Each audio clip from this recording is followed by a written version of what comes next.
back, everybody. I trust you've had a wonderful time with the drinks and the perfumes and the candle making and, of course, interacting with each other.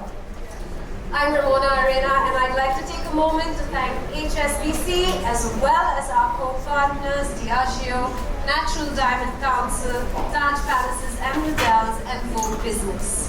Thank you to Mercedes Benz. We're delighted to introduce you all to this special project by the award-winning milliner and multidisciplinary artist, Little Shilpa. Inspired by Mercedes-Benz's driving pillars, sustainability, desire, and innovation, Shilpa has repurposed Mercedes-Benz hubcaps and sourced other reusable materials to create a whimsical form that manifests motion and desire.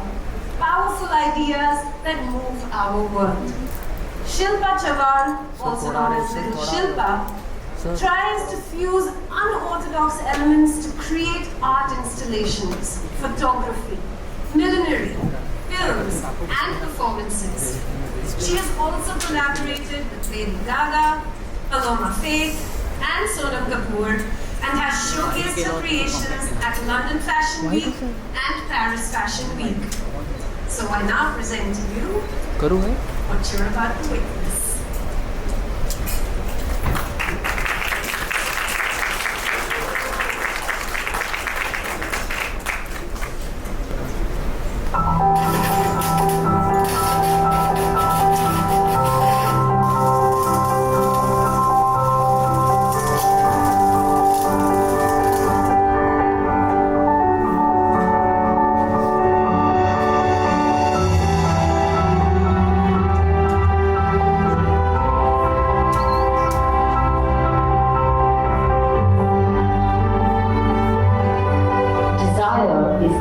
in-between space of knowing what lies beyond. And it's that knowing that you can almost have it is what I feel propels you into action. And that goes into creation and innovation, because without desire, there's no innovation. Hi, I'm Shilpa. I'm a trained milliner. I work in fashion, kind of oscillating between the worlds of fashion and art.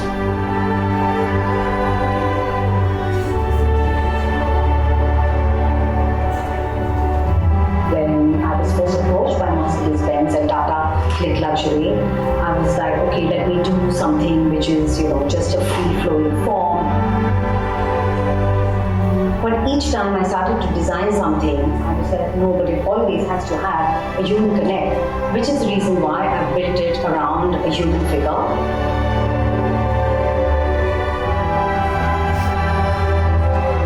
When I was designing the piece and I was thinking of motion, and there was these three motions that were very predominant, where it was like a backward motion which represented the past, and then there was a forward motion which represented our future.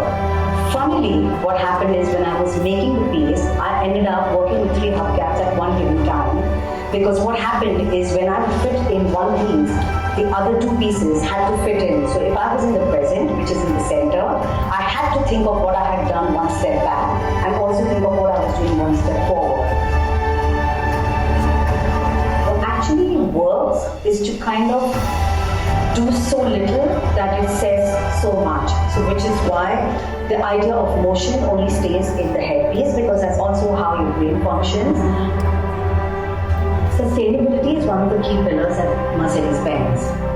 We tend to take the word a bit too seriously, where it's so serious we're kind of scared of it. I feel it's very approachable. I think it's the new way we should be living our lives. When we started designing, one of the main things that we did is repurpose a lot of their hubcaps. We repurposed a lot of metal, we repurposed a lot of acrylic. So when Mercedes-Benz sent me these hubcaps, for me it was like a jigsaw puzzle, because every prong fit into each other. It was a beautiful play that happened.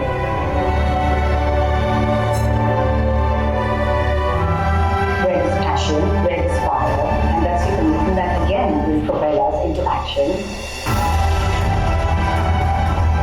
Meet Air. This is our luxury totem. Air is a palindrome. It's spelled E-R-R-E.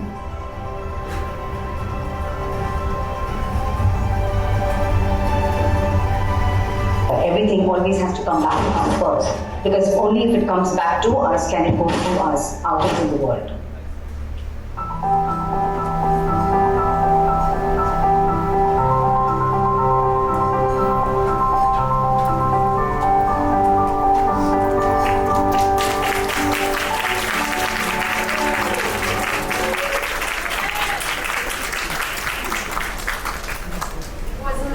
Lovely. I would now like to invite Shilpa Chavan, also known as Little Shilpa, and Tata Click Luxuries Editor-in-Chief Nonita Kalra to speak about the installation Air and the complex relationship between imagination, creation, and invention. Please give both the ladies a big round of applause.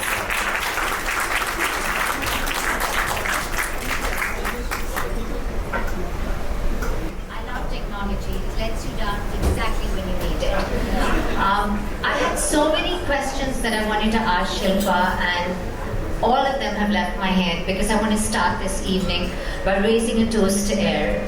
Everybody, you have a glass in your hands to air. Empty glasses, but to air. It was such an incredible film. I had goosebumps. We were there shooting it in the smallest room you could imagine.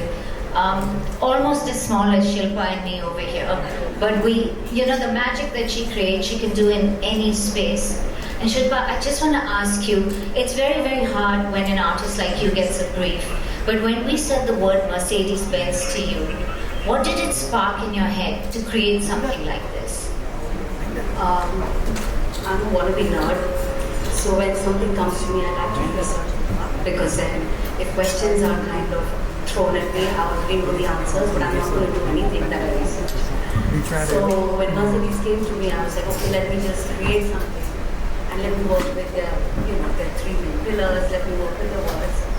And the one thing that kept coming back to me is what I ask myself almost every day, or every time I create a new piece, which is, and I swear this is no pun intended, and I keep asking myself, what is it that drives you? And it kind of just made sense. Everything was in sync. And I think every time I went into this question of what drives me, and it came from that place of what is it that I desire, it came from heart, it just happens. You know, I loved how you used the word desire, because we see it as sort of an absence, a lacking. But you sort of gave desire a fullness of almost having something. What did the word mean to you, and how did you interpret it into air? I did an experiment. When you close your eyes and you say, I wish for something, or I really want something, it comes from a place of something being vacant, and it comes from a place of where you want to fill something that's empty. But when you say, I desire something, try it, it flutters inside you. It's like an ignition. So for me, that desire was passion, which is why I kind of represented desire with the color red. And also what has happened with desire now as we've come into this tech world is that earlier on I felt like desire was a very personal feeling, kind of like your own personal experience of things. But now what you desire, you portray out into the world. And it's kind of now become your identity. So what you desire is what you buy or what you make for yourself, which is probably a car, Mercedes Benz, a house, a diamond ring, uncut diamonds, whatever it is your identity. So desire is not only how you feel, it's what you're portraying. Your personal identity has two key words, and we'll explore them. Your personal identity is about innovation, because my favorite memory of Shilpa is her first show at Fashion Week, where she made Bhavna, the model, carry, how heavy was that? 35 kilos, heavier than Shilpa was. She made her walk out with this gorgeous piece that Bhavna, just strutted out. And that was that moment at Fashion Week where we all stopped and went, a star is born. But innovation has been so key to everything you do. What you did the year before, you will not do again. What you're doing now, you won't do it again. So how do you use innovation in your process? And do you sit down with a checklist, or is it intuitive? A lot of my work is based in DIY, and it's always been based, and I'm not saying handcraft now. I've been doing handcraft since the day I think before I launched my brand. So handcraft is something that's very personal to me.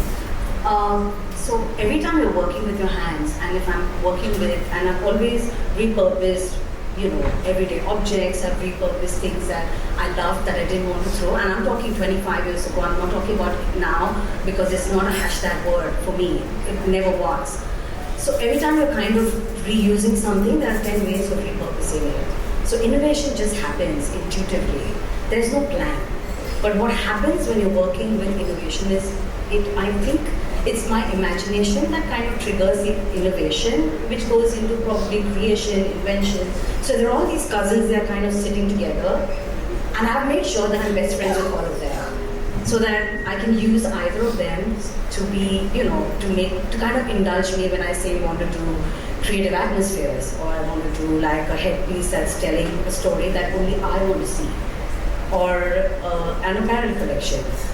So it's nice to just have it all open. You have all these cousins, but your real sister is sustainability, right? And you talk about sustainability in the film in a really, really beautiful way. But in many personal conversations we have, it's a word that you love and you hate.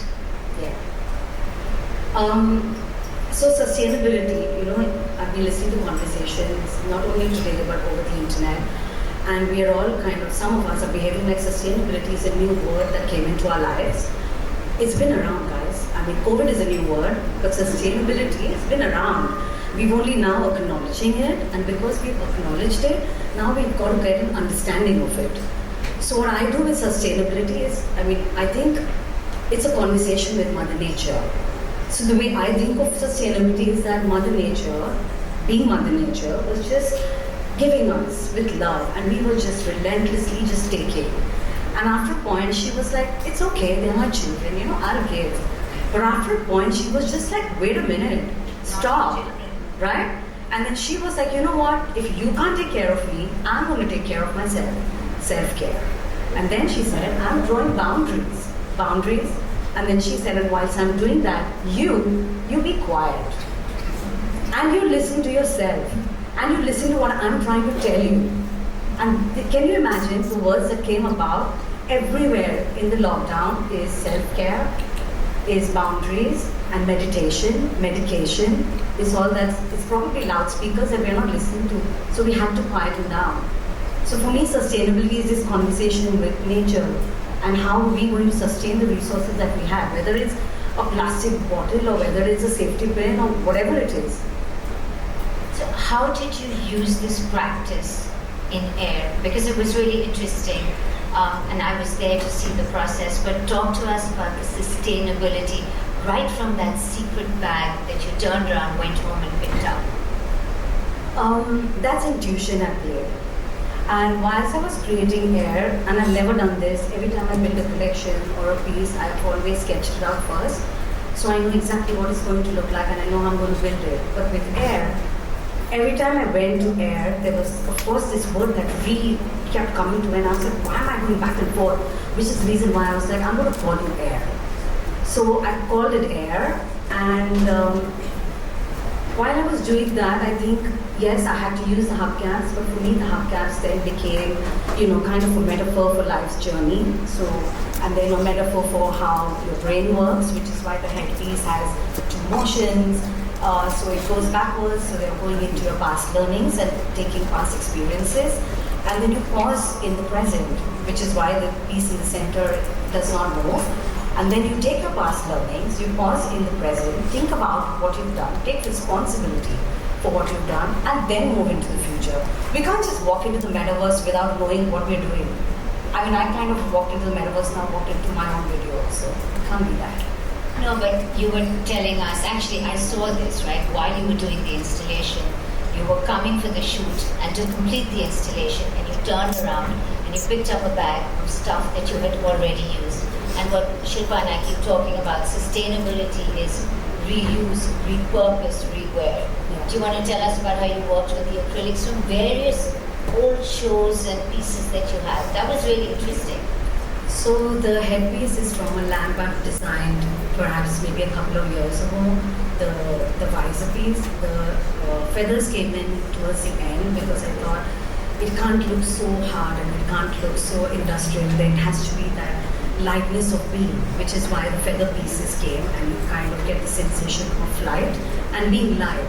Again, this whole thing about sustainability, where it's not a heavy word, it's just how we are supposed to live. So I just wanted to create something which kind of makes you, gives you, also, you know, the figure that has like these wing projections was like, it propels you into flight.